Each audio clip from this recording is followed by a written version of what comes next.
Hey guys, what's going on? Welcome back to the channel, and in this video we're going to continue on building a rescue mission project. During this crazy time with the corona and stuff, it's been a little tough trying to make videos and work crazy hours at work, but I'm trying to do the best that I can. So let's go see what we're going to do on the Mustang in this episode.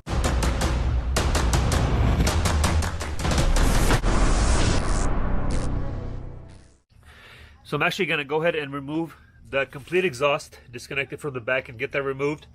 And I decided to go ahead and remove the transmission first and then pull the engine out, and then I have to re-weld this thing anyway, so to make it more secure. So to me it doesn't matter if I have to remove this, but I'm just gonna go ahead and do it. Now I partnered up with Northern Tools, and we worked out some deals, and I got a few tools from them. One of them is engine lift. This part is the second piece, I think it's the base of it, and that's the arms and all that stuff on wheels. And we also got something else here in this box. I'm going to show you that in a minute. And also they had a transmission jack, which is capable of lifting 1,000 pounds, but obviously my transmission is probably like 80 pounds. The T5 transmissions, they're pretty light. They can be installed by hand, but I actually wanted to try. I never had a jack, so I figured I have a F350.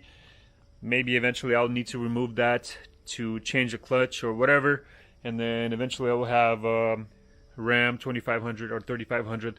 So this will come in handy pretty good. Now it says it's capable of 1,000 pounds. Semi-truck transmissions, they weigh about 700 to 800 pounds. But honestly, I think for a semi-truck you probably need a 2,000 pound jack just to be on the safe side, because I think you always want to have a stronger tool for the job that you need, just in case, just for safety. So I have a link to this transmission jack in the description if you guys want to check it out. The price is actually pretty good on this transmission jack. The price on the 2-ton engine hoist is actually also pretty good. So I'll have a link in the description for that. Now in this box we have some wheel tire jacks. They're sold in one pair. I did get all 4 of them, so I got 2 more on the way, so I can't really try them out right now. Now these jacks can hold up 1,500 pounds each, so 6,000 if you have all 4 of them, and they have smaller ones as well for lighter cars or smaller trucks. And we're gonna try it on this Mustang when I get the other 2. I have these dollies right here, but one of the wheels actually broke, so I think those will work a lot better. All right, guys, let's get to work. Let's go.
Alright, and here's what we got so far. I got the radiator support finally removed. It was a pain in the butt. It was spot welded here. It was welded on the edges here and on the edges here, on the edges here. So this whole thing looked like somebody was doing some kind of weird practicing on it, but at least I got that part. So, and then the bottom here, it was welded on the edges, and it should be welded, spot welded. So yeah, when I'm gonna weld it in, I'm gonna spot weld the whole thing. It's gonna be pretty much how it should be. I got all the wires pretty much, well, I cut the wires because I'm gonna be redoing the wiring from here, and I'm gonna make it neater, but I cut them so I kind of know which colors go where, because if you remove them, then you don't know which colors go where. Well, I took a few pictures just so I know, but you get the idea. Basically, I cut the wires, so now I know red one goes here, and red one goes there, and then the blue one goes there, and then the little harness that has yellow and blue, that's this part right here. So I'm gonna be redoing all that anyway, so it doesn't matter if I cut it or not. So the engine's pretty much wire-wise and hoses, it's all disconnected and ready to be pulled out. But before I pull it out, I actually want to disconnect the transmission and use my transmission jack, because it'll be easier to pull the engine out, because I do want to check out the flywheel and the clutches and all that stuff to make sure that's all good. So let's go ahead and remove the transmission. I already removed the drive shaft. So let's go ahead and get the transmission out and then do the engine.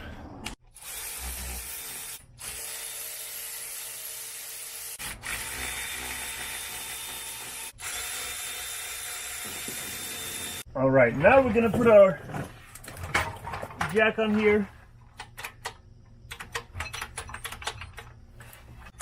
See how this works. I honestly never had one of these, so this is new for me.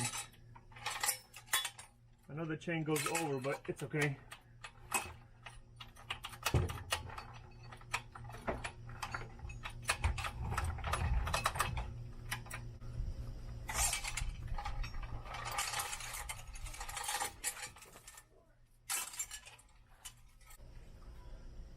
And what's cool about this, you can actually tilt this front and back how you need it. Need a little bit of a tilt. There we go. Okay, now we're good. Now we can remove this brace right here.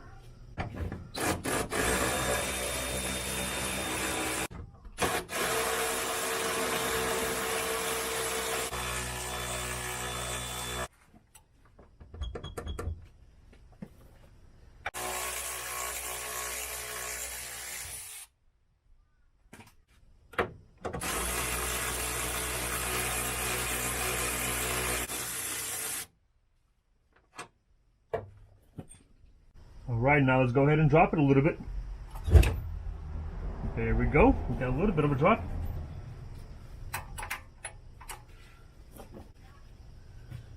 There we go. It'll work.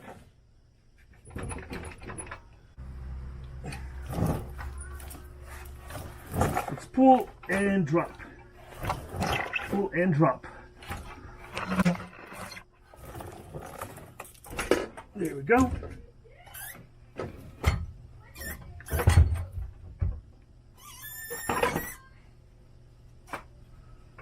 And there we go.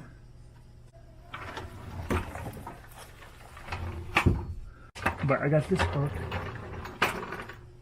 Alright, and that transmission is out. I mean, it was pretty easy, honestly, because it's a light transmission.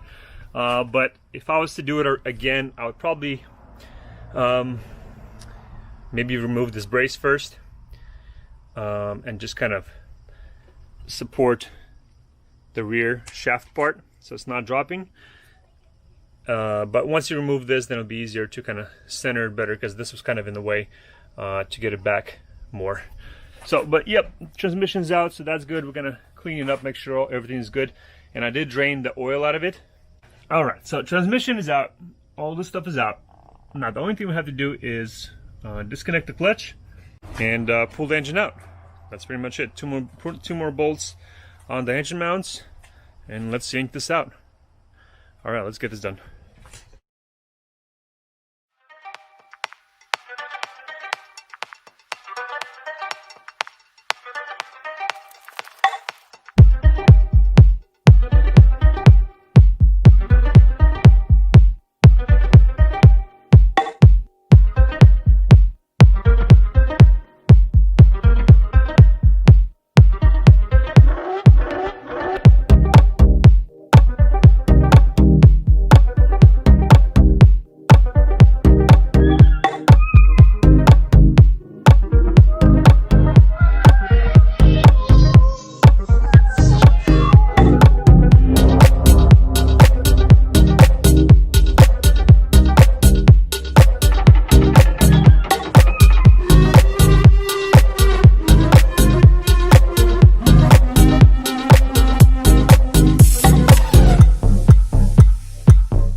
Alright guys, and the engine and transmission is finally out, and it wasn't that hard, honestly. It just, you know, on these cars, it's pretty easy. There's only a few wires here, a few cables, a few hoses, and then it pretty much pulls out. So I put a few lights in the engine compartment so you guys can see what's going on. So the engine compartment is not horrible, but it's something I'm gonna have to clean up and prep it up, paint it, and make it look as nice as possible. And of course we're going to install new engine mounts on both sides, and I have to figure out what to do with the rack and pinion.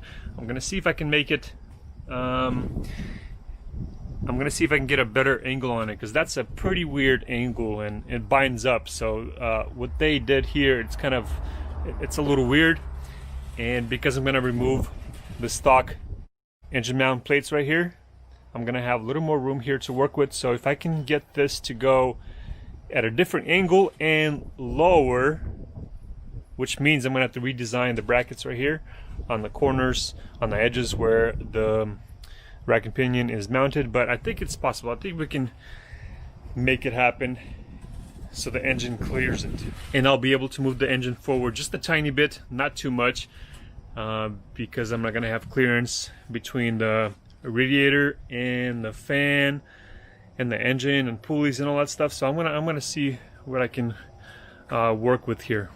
We got the engine sitting right here, transmission. So yeah, once I have the engine compartment all cleaned and painted, then we're gonna tackle the engine. We're gonna clean that up. I'm gonna see if I can paint it, make it look nicer, and then clean up the transmission, do all that. I'm gonna go ahead and redo this wiring right here because it's kind of a mess. So that looks kind of horrible. I'm gonna see if I can redo all this and make it nice. Now we're at the stage where we're gonna clean it up and start assembling the car back together. Alright guys, so I hope you enjoyed this video. Thanks for watching. Stay tuned on my Instagram to see updates on what's going on. FixitNick. And we'll see you on the next one. See ya.